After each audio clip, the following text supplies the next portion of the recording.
One, two. My name's Carrese Archer, the game changer, and I've been chatting with Staxx.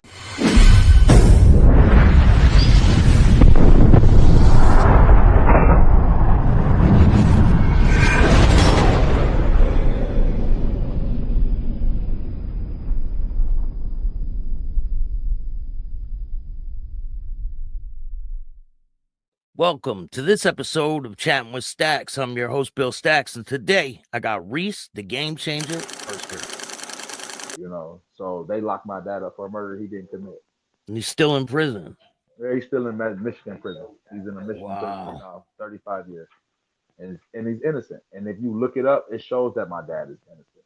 Because when I was on Power Slap, the producers was trying to really like help me figure out how to get my dad out of prison. They tried to use the Innocent Project, but there's no DNA in my dad's case. Everything in my dad's case has to do with paperwork, and we have a signed affidavit.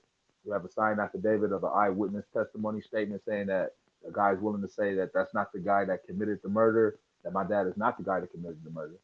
And they have over 100 eyewitnesses statements from '89 that got suppressed by the prosecutors, suppressing evidence saying that my dad he is innocent, but they're not going to free him because it don't make sense as far as money wise, right? They haven't made enough money off my dad being locked up because he don't work in prison, and we haven't paid the money that it takes for somebody to get the type of attention that they deserve for them to get the recognition for being an innocent person in prison, right? Because you got to spend money for that. And Yeah. Nobody's caring about my dad being in prison and being innocent. If he gets a new trial, he'll have a shot at it, right? Have freedom. Man, no, look. So we went to court.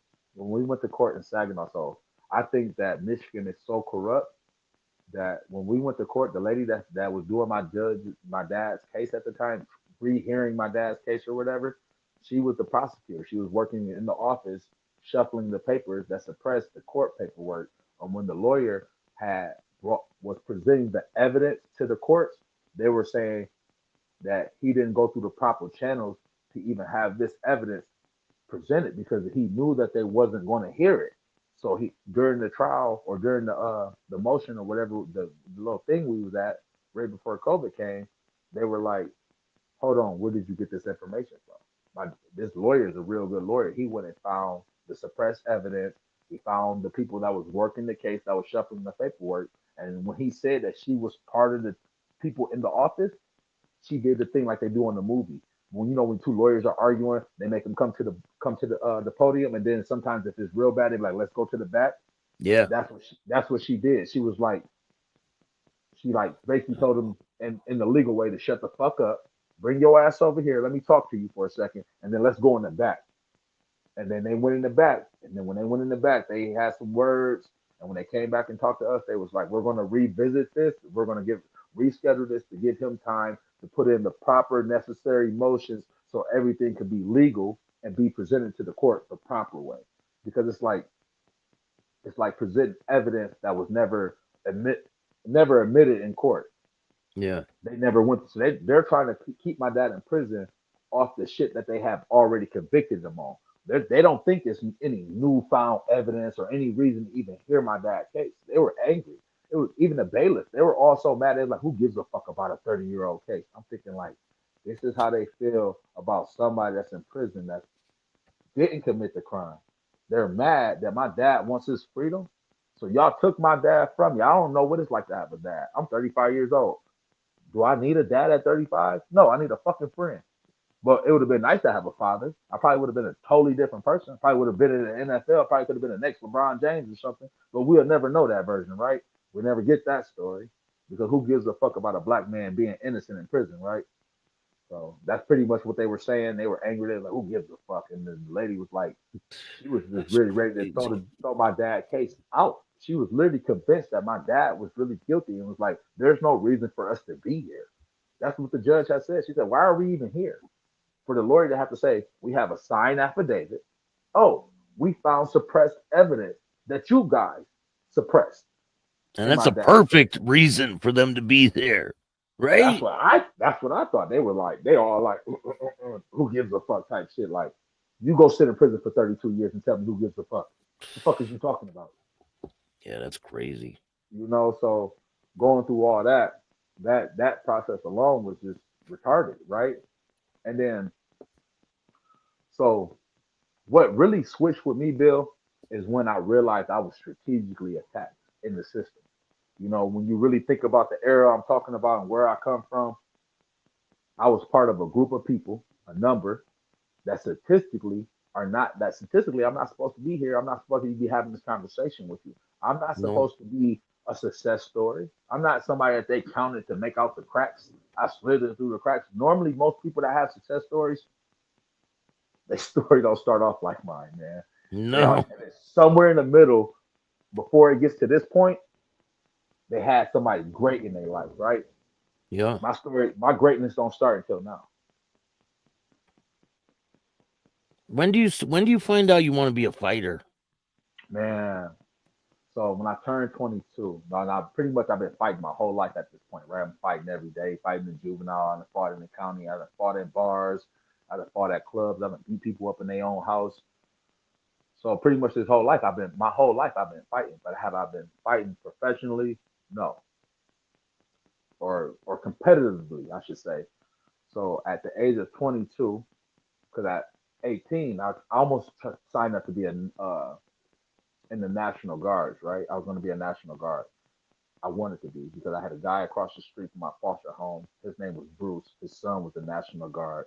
And when he found out that I was going to be having a kid, he was telling me, "Hey, you might want to think about being a National Guard." I was like, "What's a National Guard?" He educated me and gave me some things and told me that if I want, I can be part of something more better than that too. You know, if I want to pursue something bigger in that situation, I can.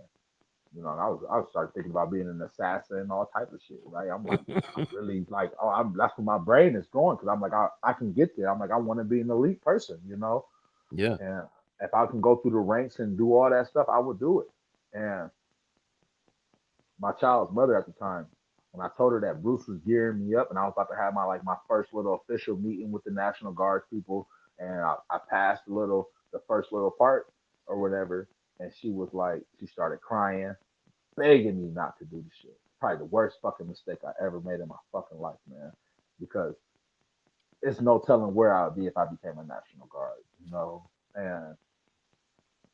And the type of person I could have been, I could have been a way better father to my daughters being that, right? And me being so young and dumb and not having any real guidance and not really listening to nobody and just doing whatever the fuck I felt like felt good to me at the time, right?